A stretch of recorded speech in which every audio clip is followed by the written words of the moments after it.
कम खाना, समय पर एक्सरसाइज करना और समय पर सो जाना, ये तीनों चीज का जब समावेश होता है तो स्वास्थ्य मेंटेन रहेगा। सभी अनुष्ठानों में जाता हूँ, चाहे वो हिंदू हो, मुसलमान हो, किसी तरह के लोगों में बिना भेदभाव के सारे लोगों से मिलना जुलना होता है। आपका दिनचर्या कैसा है सर? मैं सुबह से शाम तक अपने व्यवसाय में लगा रहता हूँ और बीच बीच में जो 14 जिला है, 14 जिला से लोग आते हैं, उनसे मैं राजनीतिक रूप से भी जुड़ करके कोई बात कर लेता हूँ। और दूसरी बात यह है, जब शाम का टाइम होता है तो मैं अक्सर अपने क्षेत्र में रहता हूँ, जनता से मिलता हूँ। जनता के जो गांव ग्राम में कार्यक्रम होता है, चाहे वो शादी का कार्यक्रम हो, श्राद्ध का कार्यक्रम हो, या मान लीजिए कोई नाटक हो, या कोई संगोष्ठी हो, या कोई तरह का धार्मिक अनुष्ठान हो, सब में मैं जाता हूँ और सभी अनुष्ठानों में जाता हूँ, चाहे वो हिंदू हो, मुसलमान हो, किसी तरह के लोगों में बिना भेदभाव के सारे लोगों से मिलना जुलना होता है। पढ़ाई किए, डॉक्टर बने, उसके बाद आप यहाँ पे एमएससी बने हैं, तो आप फिर भी अभी भी क्या कहते हैं यंग लगते हैं, तो इसके पीछे का रीजन क्या है सर? आप अपने मतलब फिटनेस को कैसे मेंटेन करते हैं सर? भोजन, व्यायाम, विश्राम, तीनों का लाइफ में सामंजस्य हो। कम खाना, समय पर एक्सरसाइज करना और समय पर सो जाना, ये तीनों चीज का जब समावेश होता है तो स्वास्थ्य मेंटेन रहेगा। और ऐसे मैं नहीं समझता हूँ मेरा बहुत स्वास्थ्य मेंटेन है। आप किस नजरिए से देखते हैं? नहीं सर, लेकिन काफी होता है कि कम एज में वो लोग लगते हैं कि ज्यादा एज है, लेकिन आप मतलब जैसे आपकी उम्र बढ़ रही है, आपका फेस का ग्लो, आपकी फिटनेस काफी अच्छी है सर। बस इसी वजह से हम पूछ रहे थे। इसके लिए धन्यवाद। कई तरह की बीमारियां मतलब लोगों को हो रही है, तो उसके बचाव के लिए लोगों को किन किन सावधानियों का अपने जीवन में पालन करना चाहिए सर? पर्यावरण जो दूषित हो रहा है, ये लोगों में लालच है कि अधिक से अधिक संसाधन पर मेरा कब्जा हो। जितना जरूरत हो अगर उसका इस्तेमाल हम करें तो पर्यावरण कभी भी दूषित नहीं होगा। आज आप देख रहे हैं ना कि कोई भी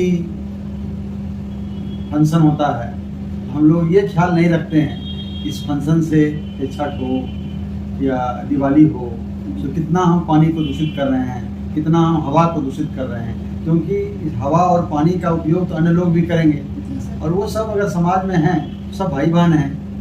और बड़े लोग तो पूरे दुनिया को ग्लोबल विलेज की बात करते हैं। आप अगर यहाँ का वातावरण दूषित होता है, हमारे पड़ोसी देश का वातावरण दूषित होता है, पूरा वायुमंडल दूषित होता है, तो ये सब चीज़ शिक्षा से और जो अब हमारे अंदर स्वार्थ है उसमें कमी लाने से ही संभव हो। बीजेपी का ऐसा दो हमको बस सर स्कीम बता दीजिए जो निचले स्तर को काफी लाभ पहुंचाया है सर। बीजेपी ने दो काम अगर कहें तो मैं दो काम ये समझता हूँ।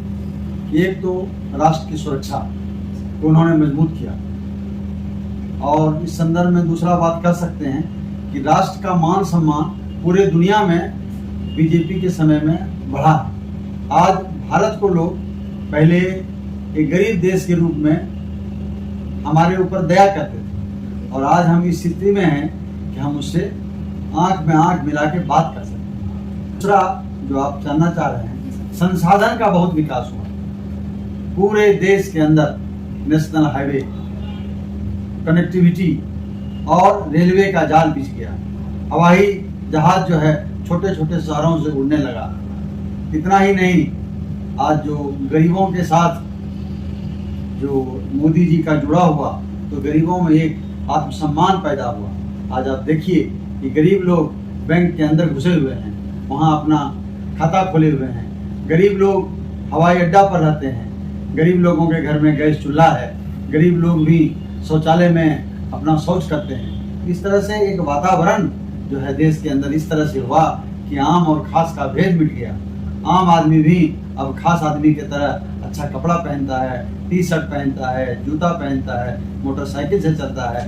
तो ये जो माहौल इन्होंने लाया, ये कोई गरीब का बच्चा है और ये धनी का बच्चा है, आप नहीं बता। डिजिटल इंडिया हो चुका है, तो इस पे आपका क्या सोचना है कि डिजिटल इंडिया जो हुआ है उससे लोगों को काफी क्या कहता है लाभ पहुंचा है या उससे कुछ हानियां भी हुई हैं? कुछ लाभ कुछ हानियां दोनों सर शेयर करें। देखिए, डिजिटल इंडिया से लाभ ही लाभ है, इसलिए कि हमारे जो लोग हैं जो मान लीजिए कहीं से व्यापार करते थे तो पैसा लेके जाते थे तो उसके साथ कोई दुर्घटना होने की पूरी संभावना रहती है।